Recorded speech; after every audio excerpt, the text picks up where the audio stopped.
So today, you'll learn how to use the anime effect in CapCut.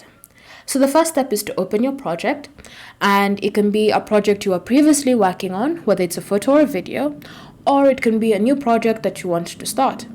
If it's a new project, you can click on Create Project. If it's an old project, then you can just select it from this project section here, and it will open the project interface page. If it's a new project, then you'll need to click on Create Project, and then once you've clicked on it, you'll want to select Import. It will open the File Explorer, and now it's up to you to choose the file you're going to be using, whether it's a photo or a video. So for me, I'll be selecting a photo, but if you want to use a video, again, these instructions will apply. So let me click on my photo, then select Open.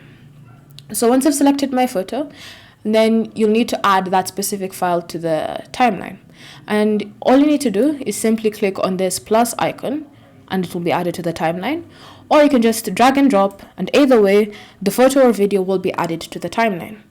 So from here, in order for you to use the anime effect, you have to start by ensuring that this timeline is at the beginning of the project and that you have the project selected. Once you have it selected, you then want to come to the top and you want to select the option Effects. And under Effects, you want to click on Video Effects. Again, if you're using a photo, these instructions are still the same. You'll still need to go to the Video Effects section in order for you to add the anime effect. So once you've selected it, you want to use the search function and you want to type in anime. And then you want to search for that. During the search, you should see different anime options appearing on your screen.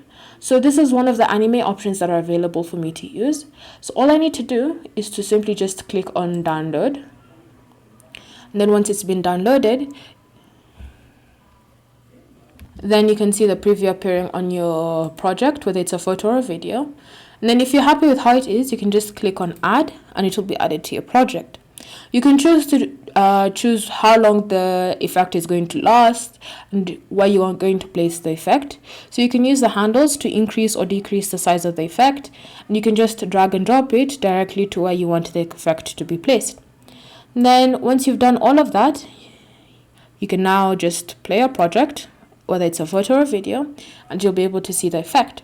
If you don't like how the effect looks like, then you can just click on it and press the backspace or delete button on your keyboard, or you can click on this trash icon in the tools section to remove it.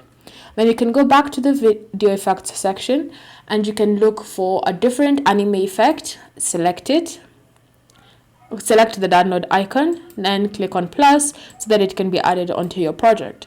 If you don't like it, you can just delete it and go back and look for something different.